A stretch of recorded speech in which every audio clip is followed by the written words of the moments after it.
اللهم إنا نجعلك في نحور أعدائنا ونعوذ بك من شرورهم. اللهم بدد شملهم وفرق جمعهم وشتت كلماتهم وزلزل أقدامهم وسلط عليهم كلبا من كلابك يا قهار يا جبار يا منتقم يا الله يا الله يا الله. اللهم يا منزل الكتاب يا مجري السحاب يا هازم الأحزاب اهزمهم اهزمهم اهزمهم وانصرنا عليهم. Ya Allah, kami letakkan kamu di batang leher.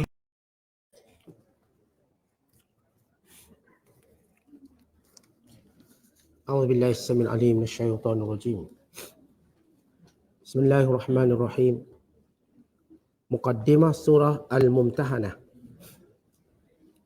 Surah ini diturunkan di Madinah, mengandungi 13 ayat. Dinamakan surah Al-Mumtahanah, perempuan yang diuji imannya. Kerana pada ayat yang ke-10, Allah Ta'ala perintahkan orang-orang Islam, bila orang-orang perempuan yang mengaku beriman datang berhijrah kepada mereka, hendaklah diuji imannya. Jika mereka mengetahui bahawa perempuan-perempuan itu beriman, maka janganlah mengembalikannya kepada orang-orang kafir. Kerana perempuan-perempuan yang beriman itu tidak halal bagi orang-orang kafir sebagai isteri. Dan orang-orang yang kafir pula tidak halal bagi mereka sebagai suami. Intisari kandungannya, melarang orang-orang Islam menjadikan orang-orang kafir yang memusuhi Islam sebagai teman rapat, sehingga dengan jalan itu dapat mengetahui rahsia pihak Islam. Kerana yang demikian membahayakan keselamatan pihak Islam, lebih-lebih lagi dalam zaman perang. Jangan pula dengan adanya hubungan baik dan persahabatan yang mesra, ada sesiapa dari pihak Islam yang tergamak mengkhianati umatnya sendiri dan menyampaikan berita-berita rahsia orang-orang Islam kepada musuh-musuh Islam. Kemudian Allah Ta'ala menerangkan bahawa tidak ada salahnya mengadakan hubungan baik dengan pihak yang bukan Islam untuk kebaikan bersama dan hidup aman damai. Allah tidak melarang kamu daripada berbuat baik dan berlaku adil kepada orang-orang yang tidak memerangi kamu kerana agama kamu dan tidak mengeluarkan kamu dari kampung halaman kamu. Sesungguhnya Allah mengasihi orang-orang yang berlaku adil. Sebenarnya Allah hanyalah melarang kamu daripada menjadikan teman rapat orang-orang yang memerangi kamu kerana agama kamu dan mengeluarkan kamu dari kampung halaman kamu serta membantu orang lain untuk mengusir kamu. Dan ingatlah, sesiapa yang menjadikan mereka teman rapat, maka mereka itulah orang-orang yang zalim. Bismillahirrahmanirrahim. Ya ayyuhalladzina amanu la tattakhidhu aduwwi wa aduwwakum awliya tulquna ilaihim bil mawaddati wa qad kafaru bima ja'akum minal haqq yukhrijuna ar-rasula wa iyyakum an tu'minu billahi rabbikum in kuntum kharajtum jihadan fi sabili wa ibtigha'a mardati tusirruna ilaihim bil mawaddati wa ana a'lamu bima akhfaytum wa ma a'lantum wa man yaf'alhu minkum faqad dhalla sawa'as sabil. In yathqafukum yakunu lakum a'da'an wa yabsutu ilaikum aydiyahum wa alsinatahum bis-su' wa waddu law takfurun. Lan tanfa'akum arhamukum wala auladukum. Yaumal qiyamati yafsilu bainakum. Wallahu bima ta'maluna basir. Sadaqallahul azim. Dengan nama Allah yang Maha Pemurah lagi Maha Mengasihani. Wahai orang-orang yang beriman, janganlah kamu mengambil seteruku dan seteru kamu menjadi teman rapat. Dengan cara kamu sampaikan kepada mereka berita-berita rahsia orang-orang mukmin, dengan sebab hubungan baik dan kasih mesra yang ada di antara kamu dengan mereka. Sedang mereka telah kufur ingkar terhadap kebenaran Islam yang sampai kepada kamu. Mereka pula telah mengeluarkan Rasulullah sallallahu alaihi wasallam dan juga mengeluarkan kamu dari tanah suci Mekah disebabkan kamu beriman kepada Allah Tuhan kamu. Janganlah kamu berbuat demikian jika betul kamu keluar untuk berjihad pada jalanku dan untuk mencari keredaanku. Tidak ada sebarang faedahnya. Kamu mengadakan hubungan kasih mesra dengan mereka secara rahsia. Sedang aku amat mengetahui akan apa yang kamu rahsiakan dan apa yang kamu zahirkan.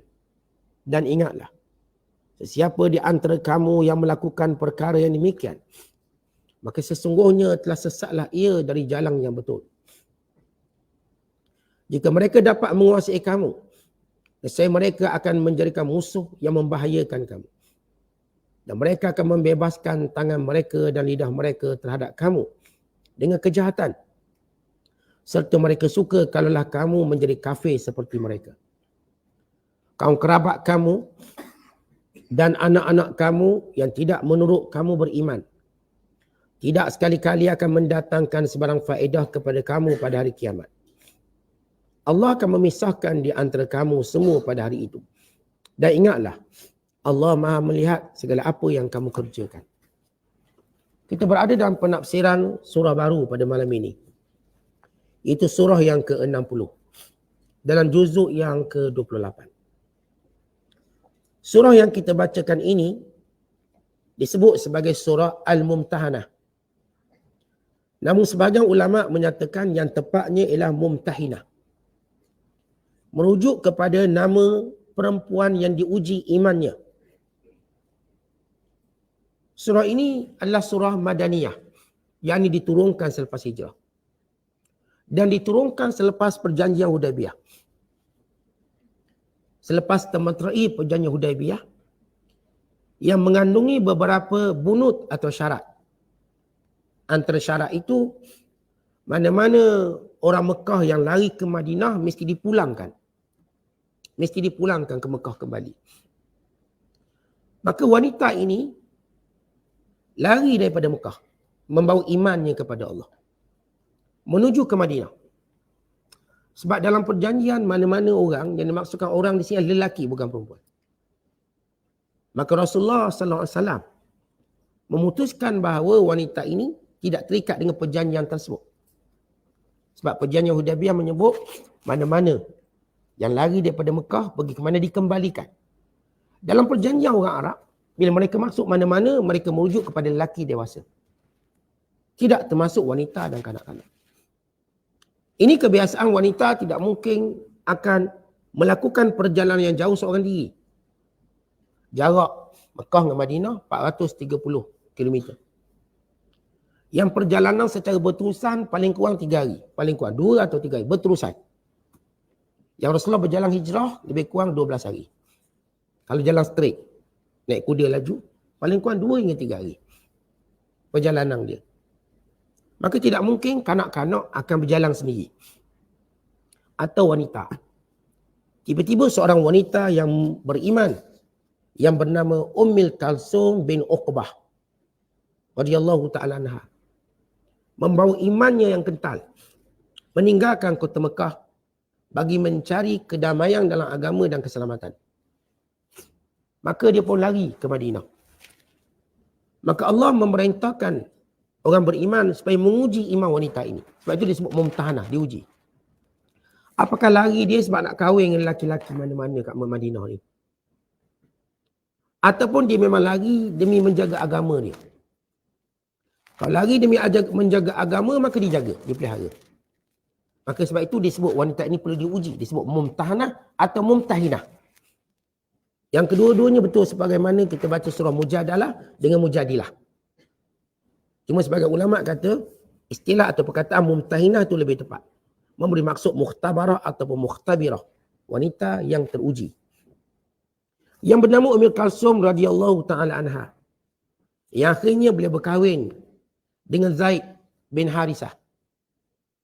Bila Zaid menceraikan Zainab binti Jahash.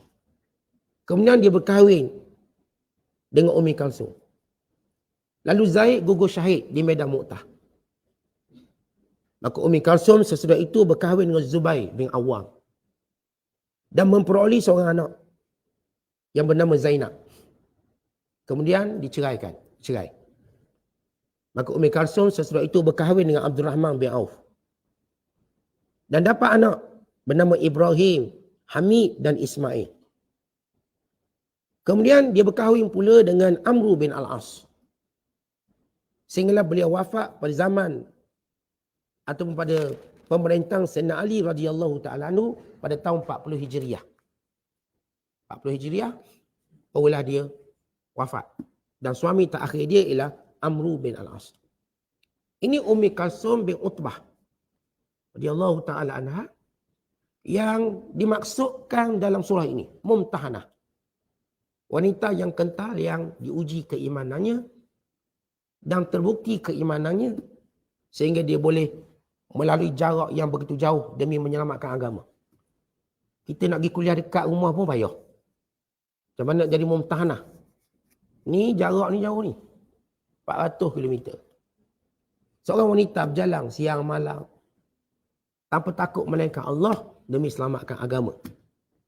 Jadi kekentalan wanita ini dalam mencari kebaikan beragama perlu kita contohi. Kita sebut sebagai mumtahinah atau mumtahanah. Yang bernama Ummi Kalsum. Baik, surah ini sebagaimana kita sebut adalah surah Madaniyah. Dan apa kaitan dengan surah sebelum ini? Itu surah Al-Hashr.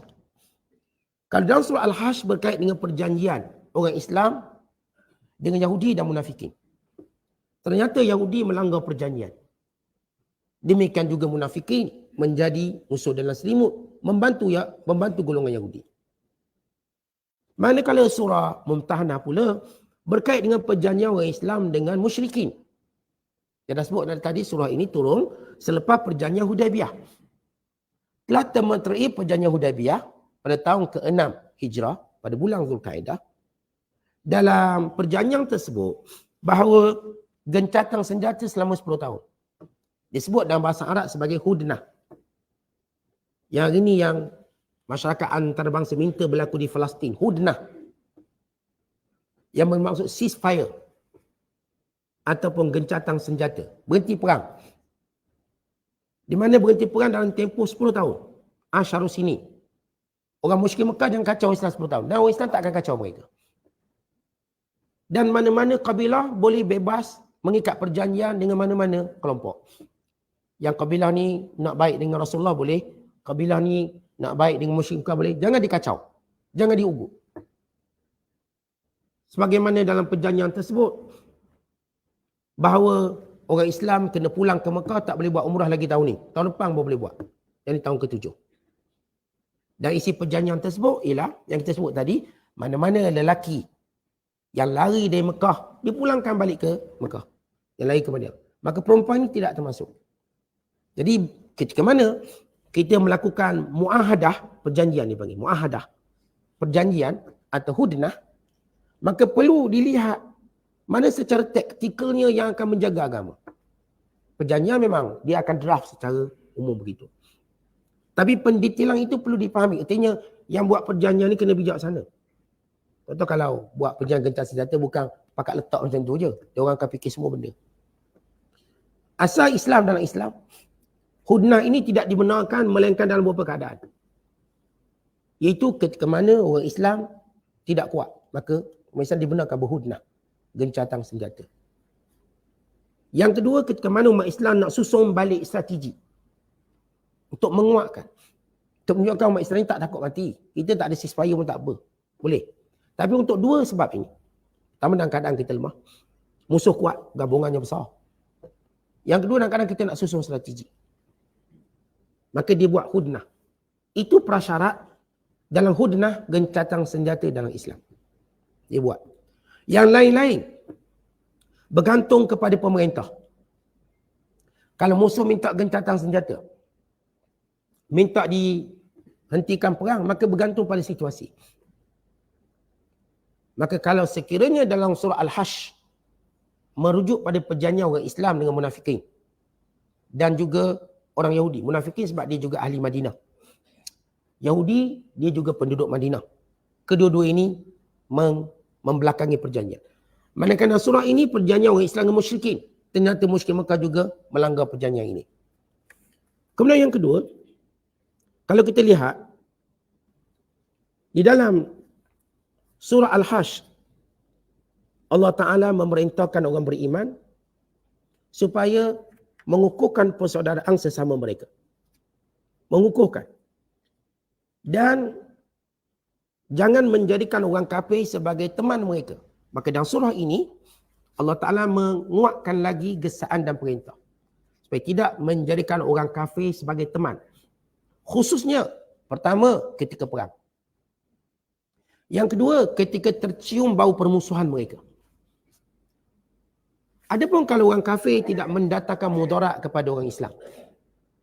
Dan mereka cuma hendak mendiami, nak duduk, nak cari makan. Mereka tidak pernah membenci Islam. Dan jumlah mereka ini ramai. Maka tidak dilarang dalam Islam. Ada orang kafir, dia tak cakna dalam bab agama. Dia cuma nak fikir kehidupan dia. Dia berbisnes dengan orang Islam. Dia duduk orang Islam, berjiran orang Islam. Dia tak ada permusuhan. Dia tak benci agama Islam. Ini yang disebut lakum dinukum waliyadin. Dia tak benci. Dia respect lah kita. Dan kita pun tidak memaksa dia. Dan dia tidak memusuhi kita. Tidak melakukan penganiayaan. Apa yang kita lihat hari ini, ramai orang-orang bukan Islam simpati dengan apa yang berlaku di Palestin. Di Eropah, cuma pemimpin-pemimpin yang telah dibeli oleh diayah. Bagi kita Yahudi, dia telah labur besar untuk buat satu diayah. Diayah ialah satu bentuk provokatif untuk membina satu naratif kononnya orang Islam di Palestin itu jahat. Yang saya sebut dia upah, dia bayar pada YouTube, dia bayar pada mana-mana syarikat-syarikat pengiklanan. Yang paling banyak dibayar Perancis. Perancis paling banyak. Lepas tu Perancis ni benci sikit pada orang Islam. Dia labur banyak. Hampir 13.5 juta dolar USD. Dia laburkan untuk buat propaganda melalui video-video orang Islam ni jahat. Perang berlaku ni perang yang benar-benar menghapuskan pengganas naratif dibina. Tapi kita lihat bila dalam situasi ini, bila wakil tetap PBB, wakil Rusia, yang menyatakan sebenarnya Israel negara yang tidak ada hak untuk membela diri sebab dia penjajah. Ni lihat baru kafir yang mula positif dengan Islam. Melihat isu Palestin, bahawa Israel ini dia sendiri penjajah. Macam bagaimana dia ada hak bela diri, dia jajah. Tuan-tuan pencuri masuk rumah kita, apakah pencuri ada hak bela diri? Dia masuk rumah kita mencuri, dia tak ada. Yang ada hak bela diri kita. Ini kita tuan rumah. Pencuri tak ada hak untuk bela diri sebab dia mencuri rumah kita. Jadi orang Yahudi tak ada hak untuk bela diri. Nanti yang mereka bina, mereka berhak bela diri kan diserang oleh roket sekian-sekian. Warna mereka tak berhak sebab mereka jajah negara ni. Sejak bila dalam undang-undang antarabangsa, seorang penjajah ada hak untuk membela diri dia. Bukan dia cuma ada hak untuk dihalau keluar. Ya, yang sebut ni wakil Rusia, kafir. Untuk menunjukkan di kalangan orang bukan Islam. Ada yang kita katakan punya simpati. Maka di sini, dalam ayat ini, dalam surah ini, menceritakan bahawa orang bukan Islam jenis macam ni tidak dimusuhi. Bukan dilakukan kebaikan kepada mereka. Kerana mereka cuma fikir tentang hal-hal duniawi mereka. Tidak dalam membenci Islam. Tidak dalam menghalau orang Islam. Mereka tak halau orang Islam. Cuma mereka tak naklah kita kacau kuasa politik dia kalau mereka menjadi majoriti, bagi contoh. Mereka tak kacau Islam nak buat apa buat sila, tak ada masalah. Maka yang ni tidak dibenarkan kita memusuhi. Tetapi kita dimestikan berlaku baik, berlaku adil kepada mereka. Ini yang akan kita baca dalam ayat yang Allah sebut la yanhakumullahu 'anil ladzina lam yuqatilukum fid din wa lam yukhrijukum min diyarikum an tabarruhum wa tuqsitu ilaihim. Tidak salah bagi kamu untuk berlaku baik berlaku adil kepada orang yang tidak pernah memusuhi kamu dan tidak pernah halau kamu keluar dari negara kamu. Tak halau pun. Kita duduk dalam negara kita, kita halau. Kita duduk tak ada masalah. Praktiklah agama kamu, kami tak ada masalah. Jadilah ahli parlimen, kami pun tak ada masalah. Masuklah pilihan raya, kami pun tak ada masalah. Jika kalau macam ni, tidak. Macam kita lihat ada satu negara di mana dekat sekitar Eropah yang presidennya Islam.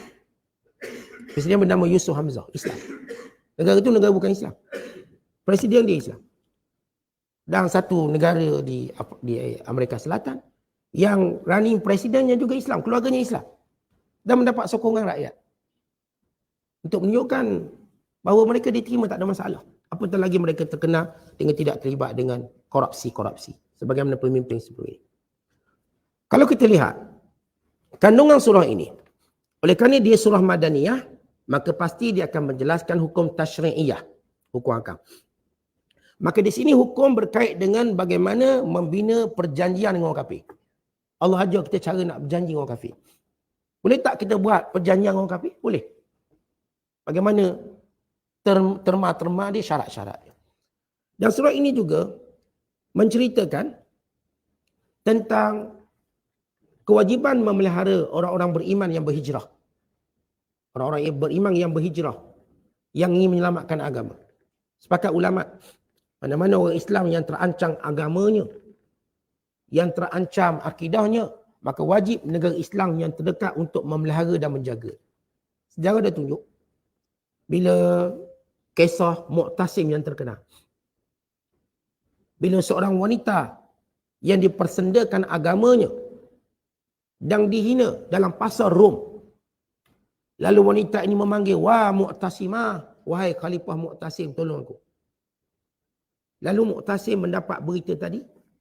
Di singgah sananya dia bangun, dia berkata, wah ummah, wahai ibu aku datang. Maka datang bawa bala tentera menghancurkan negara yang mempersendakan orang Islam. Apatah lagi hari ini di Palestin. Orang Islam dibunuh tanpa ada pembelaan. Maka menjadi kewajipan orang Islam dan pemimpin Islam untuk membantu dan menolong. Lagi dekat orang tu dengan tempat kejadian, lagi wajib dia. Semua orang Islam wajib. Tapi lagi dekat orang Islam tu dengan tempat kejadian, lagi dia wajib untuk menolong. Dan setiap orang kena tolong dengan kaedah yang mereka ada. Yang doa, doa. Yang duit, duit. Yang melalui tekanan diplomatik. Melalui muzaharat. Melalui tandidat, kecaman-kecaman. Melalui istingkar, bantahan-bantahan. Melalui surat-surat yang dihantar ke kedutaan. Semua kena buat. Untuk menunjukkan kita satu suara. Dalam menunjukkan kebencian. Yang boleh boykot. Cuma bila kita cerita boykot, kita ada beberapa hukum akam yang kita perlu jelas. Kita boykot pada benda yang tak ada manfaat untuk kita. Tapi pada perkara yang ada manfaat untuk kita, untuk menyerang kembali, kita tak boykot. Kita Facebook, kita tak boykot. Tidak tak dengar ceramah kita malam ni. Kita tak boykot. WhatsApp, kita tak boykot. Bukan kita dapat maklumat. Pada benda senjata orang kafir, kita tak boykot. Sebab kita boleh guna balik. Yang boykot ialah pada benda yang akan menguatkan dia. Menguatkan dia, itu namanya boykot. Pada benda-benda yang membantu kita untuk kuatkan diri kita sendiri. Ini kita beli apa pun, produk-produk dia menguatkan kita. Menguatkan agama kita. Menjadi senjata serampang dua mata. Atau senjata makan tuan, kita kena buat. Kena buat. Habis ustaz yang kerja kat kedai-kedai ni, macam mana kena berhenti tak boleh? Tak boleh berhenti. Kerja je, biar dia bayar gaji sampai habis duit dia. Barang dia tak laku, kerja je biar dia bayar gaji sampai habis duit dia. Itu cara dia. Setiap orang berfikir macam mana ia memberi kesan. Kita tak ada satu gambaran, satu bentuk je boykot. Sebab tu kalau kita lihat macam mana Rasulullah buat. Pada zaman baginda ada macam-macam. Ada sahabat yang tidak diketahui dia Islam dan dia duduk dalam kelompok orang kafir, dia mula buat satu, kita katakan, peperangan persepsi. Atau mula melakukan provokatif dalaman. Dan kadang orang kafir tak tahu dia Islam. Okey, ini guna cara dia. Yang ni akan guna cara dia. Bahkan kita lihat dalam zaman Nabi Musa. Yang beriman dengan Musa duduk dalam kabinet Firaun. Dia tolong bocor rahsia. Dia tolong beritahu Musa, ni Firaun nak kejar kamu. Dia lebih beritahu apa yang dia nak buat. Dan Musa tak kata, berhentilah kerja kabinet Firaun tu. Musa tak sebut macam tu. Dia menyalur maklumat. Asia kekal duduk istana. Sebab di situ dia boleh menghalang Firaun dengan keadaan dia sebagai seorang isteri. Dia tak ada keluar lagi, tak ada. Apa yang dia boleh buat? Dia bila kita sebut boikot. Pertama pada barang-barang yang kita tak berhajat pun. Dalam bab makan minum tak berhajat pun. Pada barang-barang yang kita berhajat untuk menyebarkan dakwah, ya kita gunakan. Bagi menyerang balik. Menguatkan. Kita katakan YouTube, TikTok, kita boleh guna balik. Buat video. Bukan ni, Al-Qassam pun guna Facebook juga. Dia pun guna YouTube juga. Dia pun guna Telegram juga, WhatsApp juga guna. Sebab dia menyampaikan mesej perang dia. Kita kezaliman.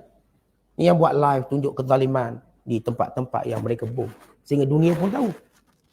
Sebab sumber ni sumber mereka. Dan mereka tengok sendiri. Mereka tak kata ini sumber yang direka oleh orang Islam. Sumber yang mereka create. Dan kita guna sumber tu untuk cerita apa yang mereka buat pada orang Islam. Dan itu tentang hukum hakam boikot. Boikot ialah satu proses bagaimana kita mampu memberi mudarat kepada orang kafir. Mengikut kaedah masing-masing. Kita tak boleh kata semua guna satu cara. Tak, dia ada kaedah masing-masing. Asalkan kita tahu kaedah kita tadi boleh melemah. Kok mana pun. Jangan sampai kaedah kita boleh menguatkan dia. Kemudian surah ini juga menceritakan kepada kita tentang tiada bermanfaat kaum kerabat kalau kerabat itu kafir. Tak ada manfaat. Lam tanfa'akum arhamukum. Tak akan beri manfaat akhirat kelak hubung kerabat orang kafir. Supaya kita mengetahui kebencian kita kepada orang kafir bukan sekadar pada orang yang kita tak kenal, cuma tahu dia kafir, bukan kaum kerabat. Kalau mereka musuh Islam. Ini kita cerita kalau mereka musuh Islam, kalau tak musuh Islam tak ada masalah. Dia ayah dia kafir tapi ayah dia tak musuh Islam. Mak dia kafir, mak dia tak musuh Islam. Mak dia pun okey, anak dia musuh Islam. Ini tak termasuk dalam makna larangan, tapi tetap memberi maksud yang sama dalam keadaan tidak boleh beri manfaat akhirat kelak. Tuan-tuan, bila kebiasaan, kita kalau kaum keluarga, memang kerja kita nak tolong kaum keluarga terdekat. Tetapi syarat untuk tolong akhirat kelak ialah ada iman. Itu syarat dia. Kat dunia ni tak apa, tak kisah ada iman, tak ada iman. Atas nama kaum keluarga kita tolonglah. Tapi kat akhirat Allah Ta'ala menegaskan, tidak akan memberi manfaat kekufuran walaupun dia kaum kerabat. Tak boleh tolong apa-apa. Lepas tu ada seorang lelaki datang. Jumpa Nabi SAW lalu berkata, Ya Rasulullah, aina abi? Ayahku kat mana? Nabi kata, Abu kafinnar, ayah kamu dalam neraka. Ayah kamu dalam neraka sebab kafir. Dia takkan, kamu tak boleh tolong apa-apa. Lalu lelaki ini pun berpaling dengan sedih. Kemudian Nabi SAW berkata kepadanya, waktu dia berpaling sedih, Nabi kata, Inna abaka wa abi finnar. Inna abi wa abaka finnar. Bukan sekadar ayahmu dalam neraka, ayahku pun dalam neraka juga. Para ulama ketika mana membahaskan hadis ini, yang dimaksudkan ayah di sini ialah bukanlah ayahnya yang bernama Abdullah. Tetapi disebut sebagai moyangnya atas, yang kufur. Ini yang masuk neraka. Tidak ayahnya. Di Islam. Ada yang menyatakan perkataan abung di sini merujuk kepada pak saudara dia. Kerana kita kalau pak saudara pun kita panggil ayah kita. Ayah saudara, ayah. Kadang-kadang kita bahasakan dengan ayah, pak saudara. Merujuk kepada kaum kerabat dekat Rasulullah seperti Abu Lahab. Ini masuk neraka. Walaupun dia kerabat dengan aku. Supaya laki ni tak sedih. Itulah hakikat. Kekufuran atas hubungan kekeluargaan tak boleh tolong. Tak boleh kata apa. Cuma kita dalam, bila kita bercakap dengan orang bukan Islam, kita tak highlightkan isu tu. Dia dah masuk Islam, okeylah awak dah masuk Islam, InsyaAllah masuk syurga, tapi ayah awak dah neraka tu. Jangan start macam tu. Kita tak cerita macam tu lah. Sampai dia faham. Kenapa datang syurga dan neraka. Kerana ini milik Allah, bukan milik kita. Maka kita sebut secara umum. Kita tak kata ayah kamu. Rasulullah disebut sebab Nabi tahu. Kita tak tahu apa yang mungkin tersembunyi daripada pandangan kita. Kita tak tahu. Wallahualam bissawab. Cuma kita kata orang yang kafir masuk neraka. Tapi ayah saya macam mana? Saya tak tahu ayah awak. Tapi yang kafir masuk neraka. Itu bahasa dia. Cara kita menyampaikan sesuatu yang berkait dengan hal ini. Kemudian surah ini juga menceritakan kisah Nabi Allah Ibrahim AS. Bagaimana Nabi Allah Ibrahim berlepas diri daripada kaum yang musyrikin. Bahkan melepaskan diri daripada ayahnya yang kafir. Nabi Allah Ibrahim contoh orang beriman. Bagaimana prinsip dia yang begitu kuat. Sehingga Allah menyuruh kita mencontohinya dengan firman-Nya, qad kanat lakum uswatun hasanatun fi Ibrahim walladzina ma'ah. Sesungguhnya pada kehidupan Ibrahim contoh tauladan yang perlu kamu ikuti dan orang-orang yang bersama dengannya. Maksudnya tuan-tuan, lihat Ibrahim, walaupun dia seorang dalam negara itu Islam, dia tak peduli. Dia seorang di Islam, belawang satu negara. Dan walaupun ayahnya kafir, dia juga tak peduli. Dia tabarruk, berlepas diri. Bukan maksud dia berlaku kasar.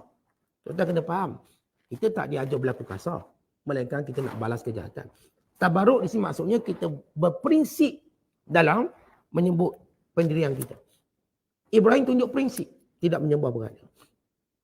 Menunjuk prinsip dalam bercakap dengan Namrus tentang isu ketuhanan. Dia tak kata Namrus itu Tuhan. Dia berprinsip. Dia tak maki Namrus. Itu kasar lain, kita kata berprinsip. Kita kena beza. Maksud tabarruk berlepas diri, berprinsip dengan orang kafir bukan maksudnya kita kasar, kita maki hamung dia, kita kutuk, laknat dia, bukan. Berprinsip. Tunjuk prinsip keimanan kita. Tawakal kita pada Allah. Kita sembah Tuhan yang esa, kita tak sembah manusia, apatah lagi berhala. Kemudian surah ini menceritakan bagaimana usul hubungan atau asas hubungan antara orang Islam dengan selain daripada bukan Islam dalam keadaan salam dan dalam keadaan perang, dalam keadaan damai dan perang. Baik dalam perang macam mana cara hubungan, dalam damai macam mana hubungan. Dan ayat ini terangkan. Dan surah ini juga menceritakan kepada kita tentang bagaimana hukum berbai'ah dengan Nabi sallallahu alaihi wasallam. Dan syarat berbai'ah, kandungan-kandungan dan usul-usul bai'ah. Dan surah ini ditutup dengan penegasan Allah Ta'ala kepada orang beriman. Supaya jangan sekali-kali menunjukkan kasih sayang kepada orang kafir yang memusuhi Islam, yang sentiasa inginkan kejahatan kepada orang Islam. Jangan memilih mereka sebagai pemimpin apatah lagi kawan. Dengan firman-Nya, ya ayyuhalladzina amanu la tatawallau qawma. Wahai orang beriman, jangan kamu memilih, melantik, menjadikan kawan dan sahabat siapa? Orang-orang yang kafir. Orang-orang yang kufur yang memusuhi kamu. Dan ini kandungan surah ini secara umum. Itu surah Al-Mumtahinah ataupun Al-Mumtahanah yang menceritakan kisah Ummi Kalsum binti Utbah dan prinsip-prinsip hubungan orang Islam dengan orang kafir ketika perang dan ketika damai, dan bagaimana kisah Nabi Allah Ibrahim perlu menjadi satu prinsip dalam mempertunjukkan, mempamerkan akidah yang sebenar dalam kehidupan kita. Wallahu a'lam. Assalamualaikum.